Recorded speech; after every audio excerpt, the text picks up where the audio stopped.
asifiwe. Namshukuru Mungu kwa sababu ya kunipa nafasi na kibali katika siku ya leo. Kuna program ambayo nimeanzisha ambayo inaitwa Kingdom Economic Mentorship Program. Mungu akitusaidia na Mungu atatusaidia katika hili, na ninaamini kabisa Mungu atatusaidia. Yes, Mungu atatusaidia na tutafanya vizuri kabisa. Ninakushirikisha katika mpendo katika Bwana, katika Kristo Yesu, ambaye unajiandaa katika Kristo. Unakaribishwa katika hii program. Itakuwa mahususi kwa ajili ya watu ambao mmoja wanahitaji kufahamu masuala ya kufanikiwa kiuchumi ndani ya Biblia na kujifunza kwa kadri Roho Mtakatifu atakavyotusaidia. Kwanza tuombe kwanza, then tunaendelea na hili somo au mambo ambayo tunaenda kujifunza. Nakushukuru Bwana Yesu kwa sababu upo pamoja na sisi. Asante Bwana Yesu kwa sababu umetupa neema na kibali katika siku ya leo. Asante Roho Mtakatifu kwa sababu tunaenda kujifunza. Naomba Roho Mtakatifu ukatusaidie, ukatupe ufahamu na hekima na namna ya kujifunza ili somo tupate kuelewa na tupate faida katika jina la Yesu Kristo. Amen.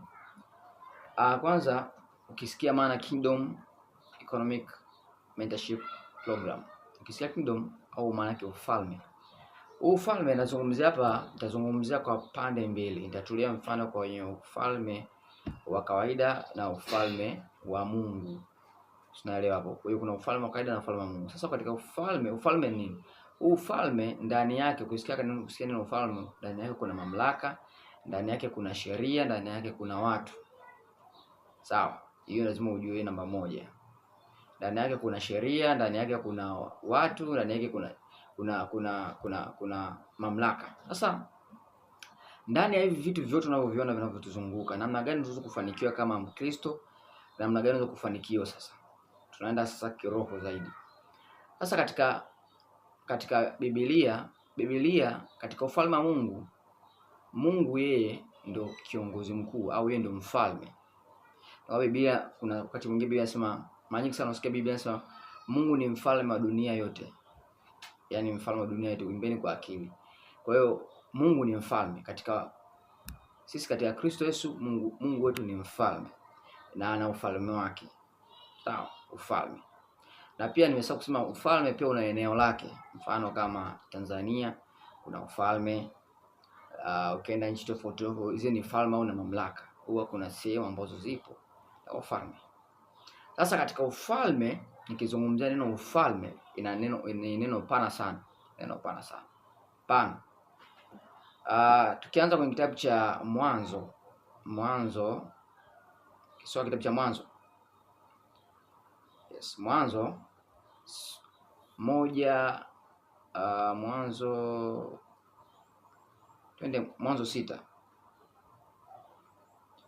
Yes. Okay. Mwanzo 1 inasema mstari wa 3.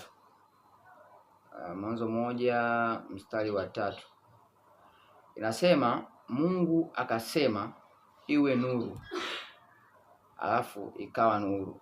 Unaona hapo Mungu anasema, Mungu akasema iwe nuru kwenye Biblia hapa. Alafu mstari anasema hivi, Mungu akaiona nuru ya kuwa ni njema, Mungu akatenga nuru na giza. Hapa ilikuwa inatambulishwa au kuna Mungu alikuwa anatoa utabiri juu ya kutakuwa na falme kubwa mbili. Moja itakuwa na ufalme wa nuru na mwingine utakuwa ufalme wa giza. Na hapo ukisoma kwenye kitabu cha Agano Jipya, Mathayo kabisa, Mathayo 6:9, Mathayo 6:9 inasema hivi, basi ninyi salini hivi, Baba yetu uliye mbinguni, jina lako litukuzwe, ufalme wako uje. Anapozungumzia Baba yetu uliye mbinguni, jina lako litukuzwe, ufalme wako uje, hapa alikuwa anazungumzia mamlaka. Alikuwa anazungumzia, unaona, ufalme wako uje. Maana kumbe ufalme wa Mungu una location. ufalme wa Mungu na location. Popote unapoenda ufalme wa Mungu. Sasa Yesu alikuwa anazungumzia masuala ya ufalme sana, mara nyingi sana. Utazungumzia Yesu alikuwa anazungumzia masuala ya ufalme. Kwa tu introduction ya kujua nini maana ufalme kwanza, alafu Mungu akitusaidia tuelewe ndani zaidi. Pia ukisoma katika hiyo ukienda kwenye Agano Jipya, Yohana 9 mstari wa 5 nasema hivi: muda nilipo ulimwenguni mimi ni nuru ya ulimwengu. Yaani muda ambapo Yesu alikuwepo hapa duniani, yeye alikuwa ni nuru ya ulimwengu. Maana yake ni ufalme ambao ulikuwa una introduciwa kuwa yeye sasa hapa akiwepo duniani, yeye ni nuru ya ulimwengu. Ndio maana Yesu akasema hivi, na sisi hapa ambao tumeokoka na tunampenda Kristo, tunatamani kufanikiwa kiuchumi pia, anasema sisi tuwe nuru ya ulimwengu kama yeye alivyokuwa nuru ya ulimwengu, na sisi tunatakiwa tuwe nuru ya ulimwengu. Mpaka hapa tunaelewana vizuri. Naweka tu introduction ili mtu aweze kuelewa na kuelewa vizuri. Sasa tukisoma kwenye Kumbukumbu ndio tunaanza katika somo letu sasa hapa. Kumbukumbu la Torati 8. Sasa kwa nini watu wengi watufanikiwe kwenye uchumi ili hali kuwa tuna ufalme wa Mungu ndani yetu na tunamjua Mungu wetu ni mfalme wa dunia yote na tunamwamini Yesu katika Kristo Yesu, lakini watu wengine bado hatujafanikiwa katika ile level ambayo Mungu anatamani tufanikiwe? Sasa kusoma Kumbukumbu 8 mstari wa 3, Biblia inasema hivi: akakutweza, akakuacha uone njaa, akakulisha kwa mana usiyojua wewe wala baba zako hawakuijua, apate kukujulisha kuwa mwanadamu haishi kwa mkate tu, bali huishi kwa kila litokalo katika kinywa cha Mungu. Hapo tunaingia kwenye Agano Jipya ambayo tunaoona mstari katika Luka 4:4. Luka 4:4 inasema hivi: Yesu akajibu, imeandikwa ya kwamba mtu hataishi kwa mkate tu. Kuna sehemu nyingine sasa Yesu anasema hataishi kwa mkate tu, bali katika kila neno litokalo katika kinywa cha Mungu. Ukija soma juu kabisa, Ibilisi akawa anamwambia, ukiwa ndio mwana wa Mungu liambie jiwe hili liwe mkate. Ndio Yesu akamjibu hapo, imeandikwa mtu hataishi kwa mkate tu, bali katika kila neno litokalo katika kinywa cha Mungu. Sasa hivi vitu zote ni process. Sasa nichambue toka tulivyoanza mpaka sasa hivi. Kwa nini watu wengi hatufanikiwi kwenye uchumi? Cha kwanza, katika kitu ambacho lazima tujue, ufalme wa Mungu. Mungu anatamani sana katika ufalme wake tufanikiwe, ila kuna lengo la Mungu la kutaka sisi tufanikiwe kiuchumi. Lengo namba 1 ni kwa ajili ya ufalme wake mwenyewe. Kwanza lazima tujue ni lengo la kwanza ni kwa ajili ya ufalme wake na sio ufalme wa mtu mwingine. Ili jambo la kwanza lazima ujue. Lengo la pili, Mungu hakufanikishi kwa sababu ya kuonekana au watu wakuone unajua unafanikiwa nini unajua. Hapana. Lengo la Mungu ni kwa ajili ya watu walioko hapa duniani, kazi yake isonge mbele, kazi yake ipanuke katika ule ukubwa anaotaka yeye na katika maono ambayo amewekeza katika watumishi wake. Hapo tunaelewana sasa. Sasa tukisoma katika hizo, Yesu anasema hivi, tunaanzia hapo sasa. Yesu akasema mtu hataishi kwa mkate tu, bali katika kila neno litokalo katika kinywa cha Mungu. Maana yake alikuwa anazungumzia mfumo. Mtu hataishi katika kutegemea mfumo wa ulimwengu huu. Mfumo. Yaani kuna wakati mwingine tunategemea mifumo ili hizo kutusaidia mifumo. Lakini kuna mfumo au kuna maelekezo, anazungumzia mfumo au maelekezo ambao Mungu ana uwezo kukupa wewe mwanadamu ambaye unamtegemea yeye, kwa sababu nikupe simuoni. Unapokuja duniani hujajileta wewe, kuna Mungu aliyekuleta. Kwa hiyo yule aliyekuleta ndo anajua namna gani unaweza kuishi. Sasa hutaki kutumia akili zako ili uweze kuishi. Unatakiwa utumie maelekezo yake ili uweze kuishi. Ndio maana Yesu akasema hivi, ndio akamjibu shetani. Yesu akanamjibu shetani kuwa ni kweli wewe una mamlaka yote katika sasa hivi. Ni kweli wewe uliupewa hayo mamlaka na Adam katika kitabu cha Mwanzo kule ambapo Adam aliuza mamlaka yake, akampa kila kitu chake na akakubali ile hekima shetani au akakubali yale maelekezo shetani ya namna yeye shetani ataishi naye.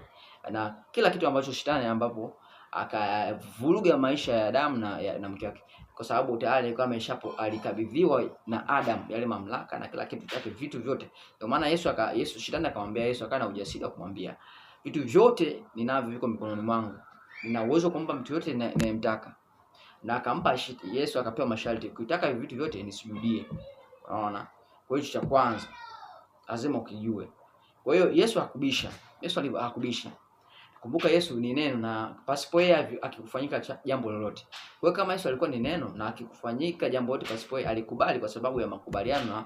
Huwa kila ufalme huwa una sheria yake. Sheria ya ufalme ya kwetu sisi katika Kristo Yesu ni neno la Mungu. Neno la Mungu ndio sheria. Katika Tanzania kuna sheria yake. Sheria ile kuna sheria ya Tanzania, kuna sheria ya nchi tofauti tofauti. Pia tuna lugha yetu. Kwenye ufalme lazima kuna lugha. Kama Tanzania hapa tunaongea Kiswahili, ndio lugha yetu. Ufalme wa Mungu ndio kunaenda kwa lugha mpya. Ile lazima inawakilisha lugha. Mpaka hapo tumeelewana sasa. Kwa hiyo nini maana yake? Sasa Yesu anakubali kabisa, ila akamwambia Shetani, mtu hatoishi. Sasa Shetani, Yesu anamrudisha kwenye mfumo wa Mungu ambao unatakiwa mwanadamu aishi, na sio kama vile yeye alivyokuwa anataka aishi. Ni kweli Shetani alikuwa amemiliki kila kitu, lakini Yesu anampeleka kwenye mfumo wa Mungu ambao anataka mwanadamu. Sasa Mungu anataka sana. Yesu pale alipokuwa anapewa, anamjibu Shetani pale. Ukiangalia mazungumzo yake alikuwa ni masuala ya uchumi pale. Yesu akamwambia mtu hatoishi kwa mkate tu. Mkate maana yake ilikuwa ni mfumo wa mtu unaompatia kila siku chakula. Unaelewa, mfumo wa kila siku mtu kupata chakula. Sasa Shetani alikuwa anataka kumuingiza Yesu katika mfumo wake. Ila Yesu akamwambia Mungu Yesu akanampa mfumo ambao Mungu anataka mwanadamu aishi, kutokana na kumtegemea Mungu na kutokana na neno lake. Tumesoma kwenye Kumbukumbu la Torati 8:3. Tunaona Mungu anasema, anawaambia wana Israeli, neno ndio litokea pale. Mungu akawajaribu, akawapitisha katika mazingira magumu. Yote Mungu alikuwa anataka awafundishe namna gani ya mtu anaweza kuishi bila kutegemea mazingira ya nje, bali ategemee neno la Mungu, namna gani anaweza kufanikiwa. Sasa kitu cha kwanza, kama unafanya biashara, watu wengi wanafanya biashara lakini walipata maelekezo kutoka kwa watu tofauti tofauti. Wengine wanasema babake alimpa maelekezo au asomee kozi fulani. Kama kwa mfano mwanafunzi, baba aliniambia nisome sayansi, mama aliniambia nisome kitu fulani, baba au mtu, sio vibaya. Au mtu mwingine aliniambia nisome kitu fulani au nifanye biashara fulani, ni mtu alisema.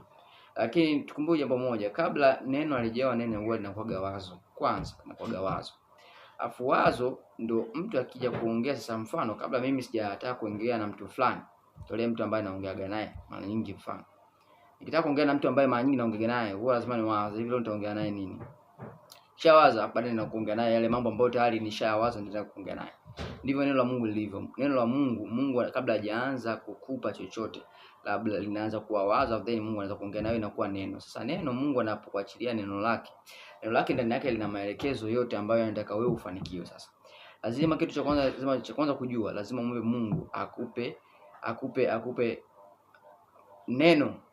Sasa tutaishi kwa neno lake. Mungu akupe neno. Ndani ya neno kuna wazo kule ndani. Ukisoma Yeremia 29:11 inasema, najua mawazo ninayowaza ninyi, asema Bwana, mawazo ya amani wala mabaya, kukupa tumaini siku zako za usoni. Maana yake unatakiwa muombe Mungu akupe mawazo yatakao kufanya ufanikiwe. Hiyo namba moja, lazima ujue. Lazima muombe Mungu akupe mawazo yatakao kufanya wewe ufanikiwe. Hayo mawazo ndani yake yana hekima Mungu na namna gani ya kufanikiwa. Sasa kitu cha pili, baada ya kupata hayo mawazo, lazima unamshukuru Mungu kwa kukupa hayo mawazo. Sasa watu wengi wanafika kwenye level ya kuto kupata maelekezo ya Mungu sababu ya uvivu wao, kuto kumomba Mungu, kuto kupata maelekezo kwa Mungu. Wanataka kufanya vitu bla bla pasipo kupata maelekezo. Kwa hiyo jambo la kwanza, ili uweze kufanikiwa, lazima umsikize Mungu, kwa sababu Mungu yeye ndo amekuumba.